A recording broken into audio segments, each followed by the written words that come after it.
السلام عليكم ورحمة الله تعالى وبركاته.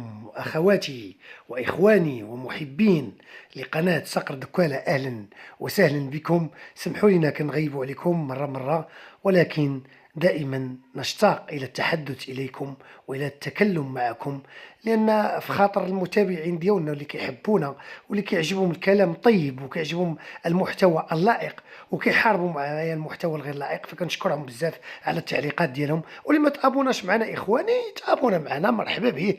شاركونا باش تكون هذه القناه قناه جد وقناه يعني محتوى جيد. فدائما اتحدث اخواني المتابعين المتواضعين المغاربه الاقوياء والرجال، رجال بمعنى الكلمة، رجال الذين يساهمون في تنمية البلاد. وأي بلاد المغرب التي ملكها هو محمد السادس، الله ينصره والله يوفقه والله يوفقنا جميعا في تنمية بلادنا وإلى الرقي بها إلى الأمام. فدائما نحارب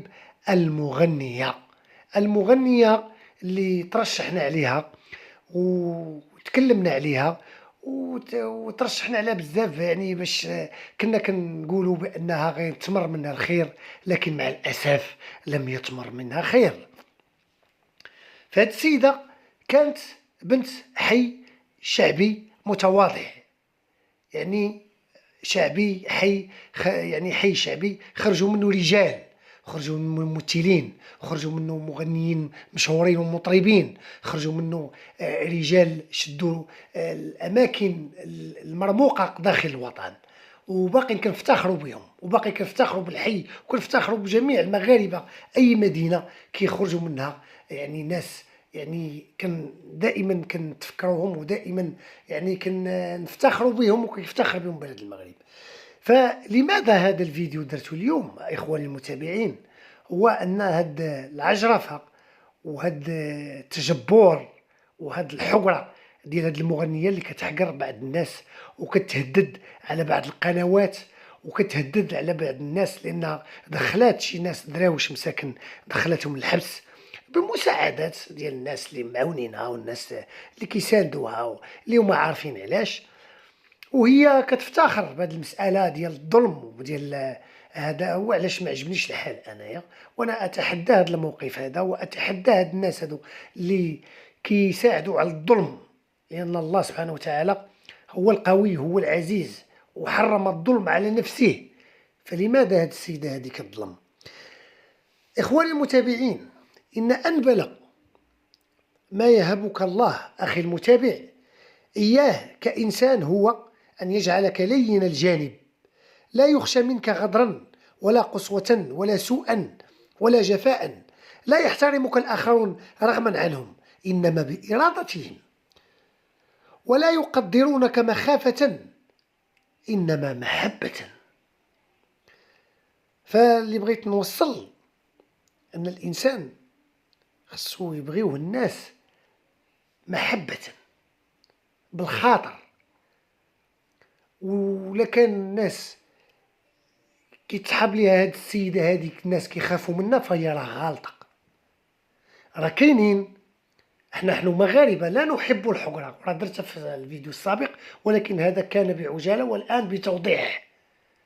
فالمغاربه راه ما كيبغوش اللي يحقرهم، فانت مجرد مغنيه اليوم هاد الناس معاك غدا يوليو ضدك، وبحال اللي جابوك غيجيبوا ناس بنت واحده اخرى، وهكذا تدور الحياه. يومك هذا كان هو مستقبلك أمس، وسيكون ماضيك إن جاء الغد.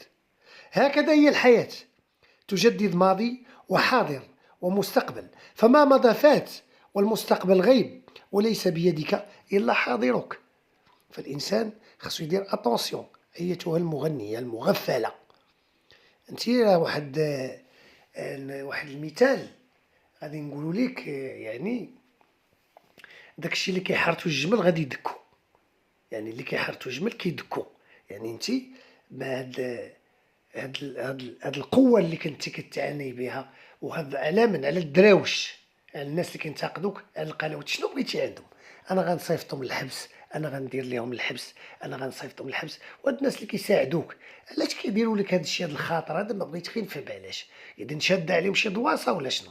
شاد على شي ناس داخل البلاد، عندهم يمكن مكانه مرموقه داخل البلاد، وشاد عليهم شي ضواصه وخايفين منك حتى للدرجه. يعني كون كانوا زعما كيخافوا منك انت، زعما كان يصفيوها لك شحال هادي. زعما هادي زعما بما انهم اقوياء وقادرين يحقروا الناس، راه قادرين يحقروك حتى انت. ولكن هذا ظلم. بغينا نفهموا علاش هادشي، غير مناقشه. انا ما عنديش شي معطيات ان اخواني، هذا غير تحليل. فهاد السيده هذه اللي كتهدد على القنوات وكتهدد على صاحبه القنوات اللي هما مغربيات حرات وكيهضروا عليها وتيتناقضوا معاها لانها كتكتب في ستوريات تهديدات. والناس ديال السلطه والناس اللي شادين رجال القانون، هادشي راه لا يعقل ان الواحد يبقى يستفز الناس، وملي بدا يعيروه وبداو يجيو ضده كينوضوا ناس اخرين وبداو ناس علاش تهضروا عليها غنصيفطكم الحبس. هو ماشي معقول. فالإنسان لا يجب أن يلتفت إلى الخلف. أخي المتابع، لا تلتفت خلفك لترى كثرة الأتباع، وإنما انظر أمامك لترى سلامة الطريق. فأنت خاصك تشوفي قدامك، أنت كتشوفي اللور، أنت خدامة مغنية، سير أختي خدمي مغنية وسكتي وما تبقايش تشمتي في عباد الله. ولا دخل شي واحد الحبس علاش كتشمتي فيه؟ فقال رسول الله صلى الله عليه وسلم في حديث واضح أوضحه لمتابعين الكرام: لا تظهر الشماتة بأخيك فيعافيه الله ويبتليك. ما تشفخوك، راه يقدر يعافيه الله سبحانه وتعالى ويبتليك. وما تشمتيش في اختك، يقدر يشفيها الله سبحانه وتعالى ويعافيها ويبتليك انت، تولي انت بلاصتها. فانت هي كتغني صافي، راه كتشوفي الناس ساكتين. راه كاين واحد الناس، واحد النوع راه باقيين ساكتين. كاين اللي عاد كيصنع قناه، كاين اللي عنده قناه، كاين اللي باقي ما تنتبهش ليك، باقي ما تا هو ما انتبهش لك، بحال اللي ما انتبهتيش للناس اللي جالسه كتقولي واحد الناس، واحد المتابعين ولا واحد اصحاب القنوات باقي ما ساليتش ليهم. وراه تا بزاف ديال الناس ديال المغاربه باقي ما سالاوش ليك، وتحدثنا معاهم وهضرنا معاهم وحنا كنوصلوا لك دابا الرساله، باقي ما سالاوش ليك. وبزاف ديال النواع باقي ما سالاوش ليك، اللي ما عندهم زايد ناقص، عندهم بحال الحبس، بحال الموت، بحال الخساره، عندهم بحال الاخره، بحال الجنه، بحال كل شيء باقي. دوك تما ما سالوش ليك. فنون الصمت اخواني المتابعين، ليس كل صامت غير قادر على الرد.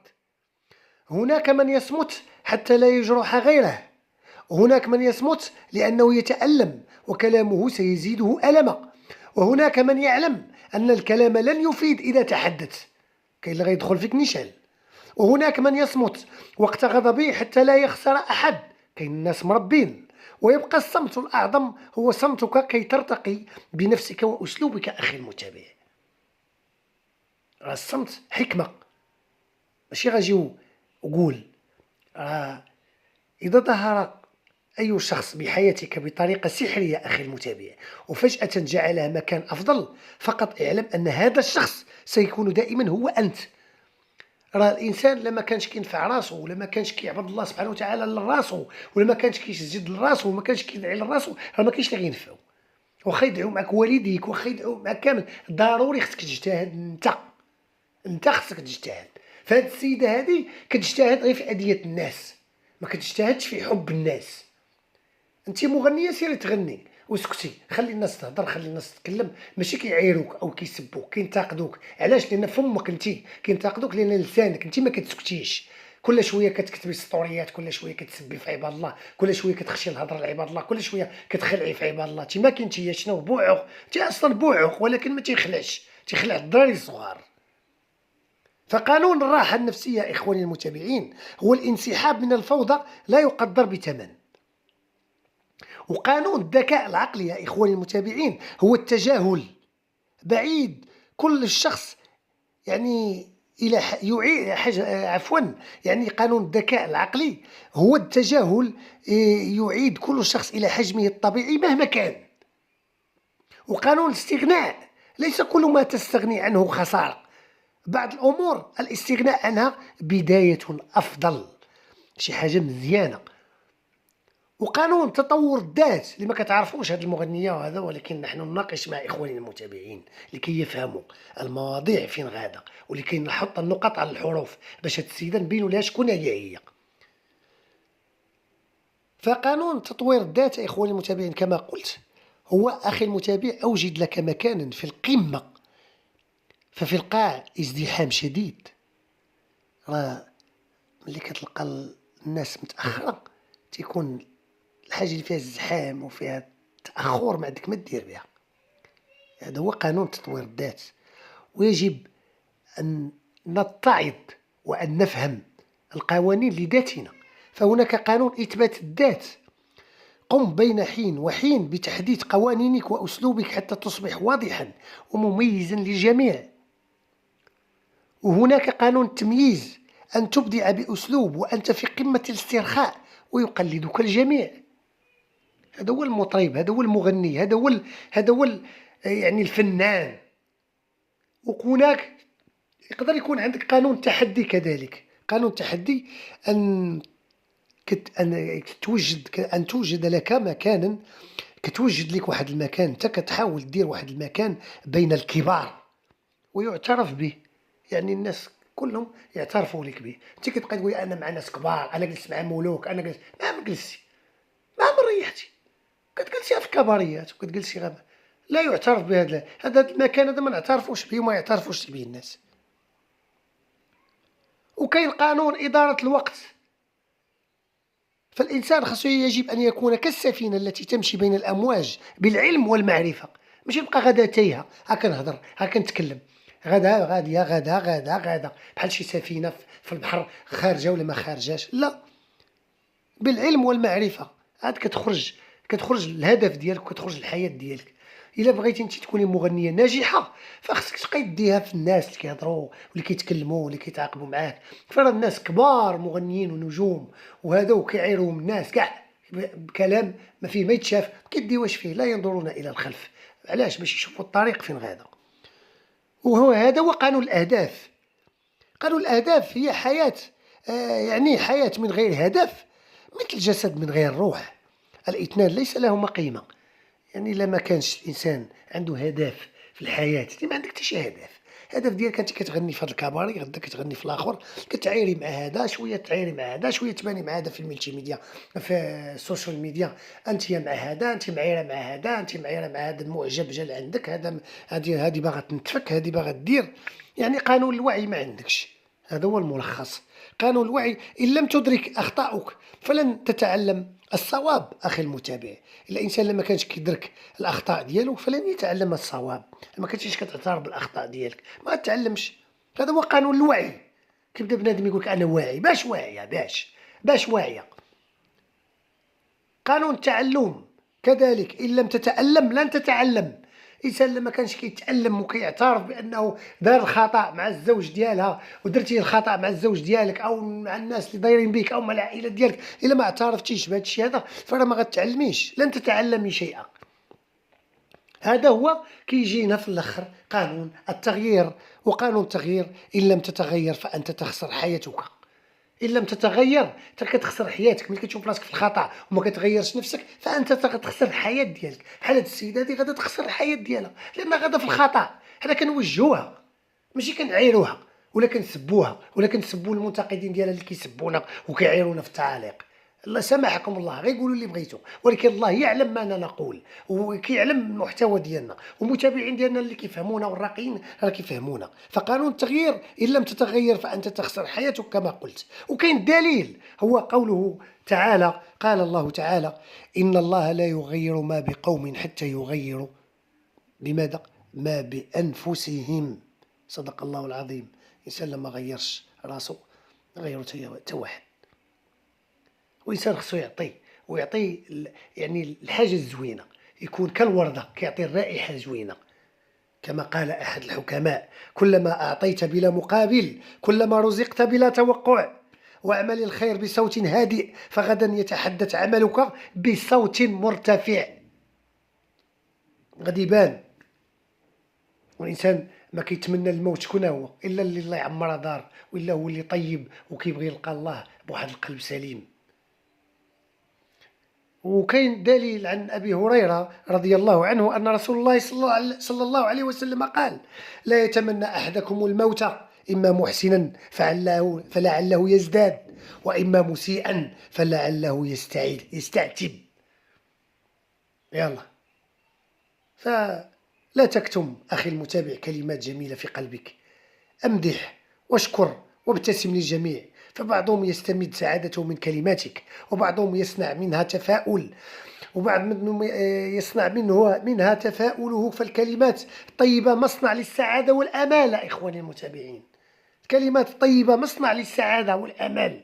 أي واحد كان في غمة ولا كان هذا، فمن يكون كلامه رائع فرى الناس كترتاح وكترتاح ليه، كتحفوا الملائكة.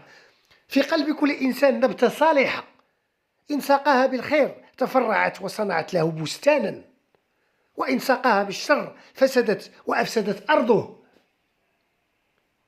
النتيجة إخواني المتابعين، باش نجيكم بكل صراحة، 3 ما تحاولش تغير طبعهم أبدا. 3 ما تحاولش تغير طبعهم بلا ما تكرفص، بلا ما تعذب راسك، وكي خصكم تعرفهم. شكون هما؟ الأول هو الخائن والجيعان وقليل الأصل. هادو 3 ما تحاولش تغير الطبع ديالهم، ما يصير بحالك، لأنهم أصلين هكاك، كابرين هكاك، والجدر ديالهم كبر هكاك. ربما عائلتهم مزيانة، ولكن كان واحد الجدر جدهم ولا جد جدهم في هذا الخصال، فراه ورثه هو. الخائن والجيعان وقليل الأصل، هاد 3 هادو كنصحك بهم ما تقربش ليهم. فالعالم الذي بين يدينا الآن هو نتاج لأفكارنا، لا نستطيع تغييره دون تغيير فكرنا. فعلى الإنسان أن يكون رحيما، لأن الرحمة تجمع بين البشر، وأن يكون أديبا، لأن الأدب يوحد القلوب المتنافرة. سيموت في عينك أشخاص أحياء، وستأسف على أشخاص أموات. ستتبدل مقامات الناس في قلبك، وستدرك أن العبرة ليست بالكثرة، وأن خلاصة البشر الأوفياء تكمن في البقاء بجوارك أينما كنت وكيفما كنت. ماشي بقى بحال هاد المغنية كتعاير مع عباد الله، وتسب هذا وباغا تدخل الحبس هذا، وتغني في الكباري وتشد الضيخة، وكتجي كيبقى يحرشوها الناس وتعنى باقا صغيرة. فأنت أخي المتابع لست مضطرا لتكون شخصا كاملا، فقط استمتع بالحياة وحاول أن تكون شخصا أفضل. صافي. لا حول ولا قوة إلا بالله العظيم. فبحثت إخواني المتابعين أن أعذب كلمة في الحياة وأرق من الضوء في فجره، فلم أجد أغلى من كلمة لا إله إلا الله. راه في الآخر كاين غير لا إله إلا الله وحده، هو اللي غيبقى في الدنيا وهو اللي غيبقى في الكون. فلا إله إلا الله بها أسأل الله أن يحفظكم ويسعدكم ويبلغكم مرادكم وأمانيكم. فاللهم قرب قلوبنا واجمع على هداك، واجعل أرواحنا ونفوسنا سندا على تقواك. فيجب إنسان أن يكون صبورا أحيانا، فكن صبورا أخي المتابع. أحيانا يجب أن تمر بالأسوأ حتى تصل للأفضل. فكنشكركم وكنشكر جميع المتابعين اللي كيتبعوا هذه القناة هذه، وصراحة يعني أكرمكم الله يعني بيوم تصفو به نفوسكم وتطمئن به قلوبكم وتشرق به وجوهكم بنور التقوى. وأسأل الله القدير أن يغمركم بالصحة والعافية ويرزقكم من واسع فضله وبارك في يومكم ويحفظكم من كل مكروه. وإلى اللقاء في فيديو آخر، وكنشكركم وتحياتي لكم. وما تنسوناش من التعليقات ديالكم ومن الدعاء قبل التعليقات وقبل اللايكات. فشكرا لكم، واللي عنده شي كلمة يقولها فمرحبا. فلا للظلم ولا للحقرة، ونعم للتضامن، ونعم للأخوة. ويحيى ملكنا ويحيى المغرب وتحيا جاليتنا أينما كانت. وارتحلت تحياتي إخوتي، وإلى اللقاء.